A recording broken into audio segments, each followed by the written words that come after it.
நவதானியத்தினாலும் பால் பலவர்க்கங்கள் ரசவர்க்கங்கள் நெய் சமித்து என்று சொல்லக்கூடிய விறகு குச்சிகள் இந்த மாதிரி 108 விதமான திரவிய பொருட்களை கொண்டது மகா யாகம். அப்படிப்பட்ட இந்த யாகத்துல எல்லாம் வெறும்ன போடாம இந்த மந்திரத்தை சொல்லி போடும் பொழுது சுவாமியினுடைய சாணித்தியம் என்று சொல்லக்கூடிய ஜீவசக்தியானது அதிகரிக்கும். அப்படி இந்த மந்திரங்களை சொல்லும் போது காதால கேட்கணும்.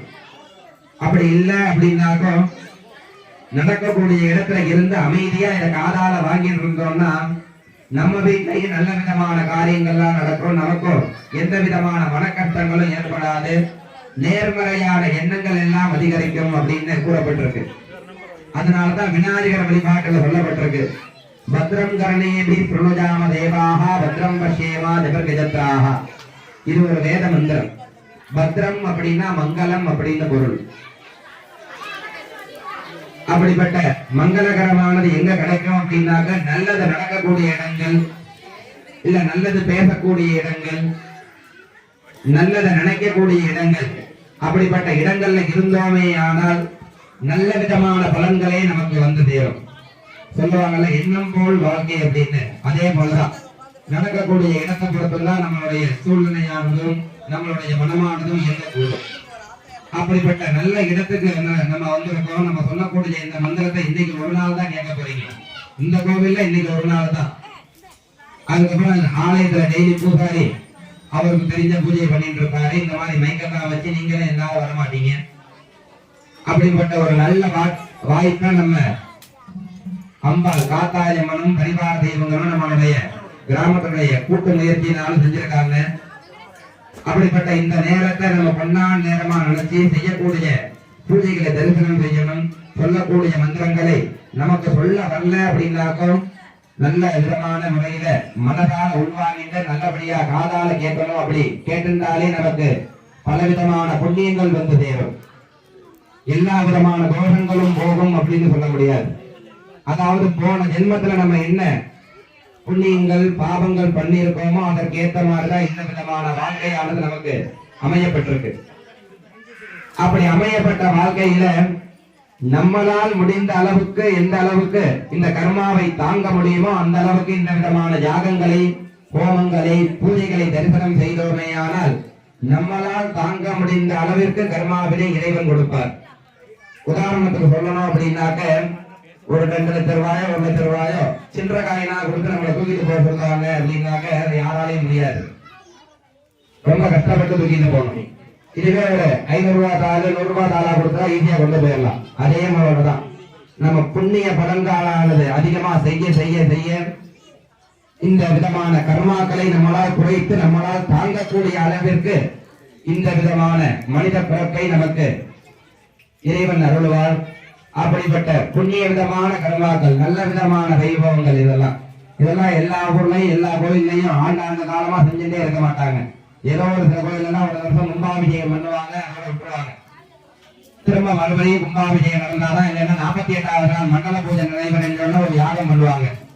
அது கூட ஒரு சில கோயில செய்ய முடியாம ஏதோ அவங்களால முடிஞ்ச அளவுக்கு அபிஷேகம் பண்றாங்க. அப்படி எல்லாம் இல்லாம ஆண்டுதோறும் சிறப்பான முறையிலே இந்த பால்குடம் இடத்துல வரீங்க யாகங்கள் சிறப்பான முறையில் நடந்துருக்கு. அப்படிப்பட்ட இந்த விதமான உன்னதமான யாகங்களை தரிசனம் செய்தோமே ஆனால் பெண்களுக்கு நல்லதோர் மாங்கல்ய பாக்கியத்தையும், கன்னிகா பெண்கள் என்று சொல்லக்கூடிய திருமணமாகாத பெண்களுக்கு மாங்கல்ய பலமும் தீர்க்கமான கலத்திரதோஷ நிவாரணமும் அதிசீக்கிரமேவ விவாகம் என்று சொல்லக்கூடிய மாங்கல்ய தாரணம் என்று சொல்லக்கூடிய கல்யாணமும் நடக்கும். மங்கள விதமான பலன்களை கொடுக்கக்கூடியது இந்த மகாயாகம். இதிலே நாம் செய்யக்கூடியது துர்கா ஹோமம். துர்காவிற்கு உடைய வேத மந்திரத்தினாலே சூக்தங்களினாலே ஆகுதிகளானது கொடுத்துள்ளோம். அப்படி துர்க்கையம்மனை கும்பிடுறதுனாலையும் துர்கா பரமேஸ்வரிய சக்தியா இருக்கக்கூடியதான் இந்த காத்தாயம்மன் மற்ற விதமான கிராம தெய்வங்கள்லாம். துர்க்கங்களை நீக்கக்கூடியவள் துர்கா பரமேஸ்வரி. அப்படிப்பட்ட இந்த துர்க்கையவருடைய ஸ்வரூபமா இருக்கக்கூடியவள் காத்தாயம்மன். காத்தாயம்மனை வழிபாடு பண்ண பண்ண நம்மளுடைய துக்கங்கள் எல்லாம் நீங்கும். எந்த காரியத்தை நினைச்சு செய்யறோமோ அந்த காரியமானது வெற்றி அடையும். நிறைய பேர் குலதெய்வமா இருக்கலாம். அப்படிப்பட்ட குலதெய்வத்தினுடைய ஆலயத்துல யாகங்கள் செய்யறதெல்லாம் மிக அரிது. ஏன் அப்படின்னாக்க குலதெய்வம் அப்படிங்கிறது நம்ம எவ்வளவுக்கு எவ்வளவு நினைக்கிறோமோ அந்த அளவுக்கு தான் நம்மளை சுவாமி கும்பிட வைக்கும். நம்ம நினைக்கவே இல்லைன்னா இதுல கலந்துக்கவே முடியாது. சில பேர் பக்கத்திலேயே தான் இருப்பாங்க, இந்த மாதிரியான புண்ணிய காரியங்கள்லாம் நடக்கும், நம்மளால கலந்துக்க முடியாது. சில பேர் எங்க இருந்தோ இருப்பாங்க, திடீர்னு கரெக்டா அந்த நேரத்துக்கு வருவாங்க. அதான் தெய்வத்துடைய அருள் அப்படின்னு சொல்றது. அப்படிப்பட்ட அருளானது நமக்கு இந்த நேரத்துல எல்லாருக்குமே கிடைச்சிருக்கு. அத நல்ல விதமான முறையில நம்ம பயன்படுத்தி இந்த ஹோம காரியங்களை தரிசனம் செய்து நல்ல விதமான சௌபாகியங்களையும் நல்ல விதமான மங்களகரமான விசேஷங்களையும் நமது வீட்டிலும் நமது கிராமத்திலும் நல்ல விதமான பரிபூர்ணமான பிரகாசமான வாழ்க்கையை பெற வேண்டுமாய் கேட்டுக்கொண்டு யாகங்களானது தொடர்ச்சியான முறையிலே செய்யப்படுகிறது. சரியாக 12 மணிக்கு அன்னதானமானது நமது திருக்கோவிலின் சார்பாக வழங்க உள்ளார்கள். அதுவரையிலே பொறுமை காத்து பக்தமை என்பவர்கள் நடைபெறக்கூடிய யாகத்தினையும் அதனை தொடர்ந்து நடைபெறக்கூடிய திருக்கடங்கள் வைத்து பூஜை செய்யப்பட்ட திருக்கடங்கள் அபிஷேகத்தையும் தரிசனம் செய்து காத்தாஜம்மன் மற்றும் பரிவார தெய்வங்களுடைய அருளை பெறுமாறு கேட்டுக்கொள்கிறோம். அதே போல நீங்கள் எல்லாம் எடுத்து வந்த பால்குட அபிஷேகமும் அதனை தொடர்ந்து திருக்கடங்கள் அபிஷேகமும் செய்யப்பட்டு சிறப்பு ஆராதனைகள் நடைபெறும். அது முடிந்த முன்னர் சரியாக 12 மணிக்கெல்லாம் அன்னதானமானது ஆலயத்திலே ஏற்பாடு செய்துள்ளார்கள். அனைத்து பக்தமை என்பவர்களும் பூஜைகளை தெரிவித்துக் கொண்டு அருப்பிரசாதத்தினை பெற்றுக் கொண்டு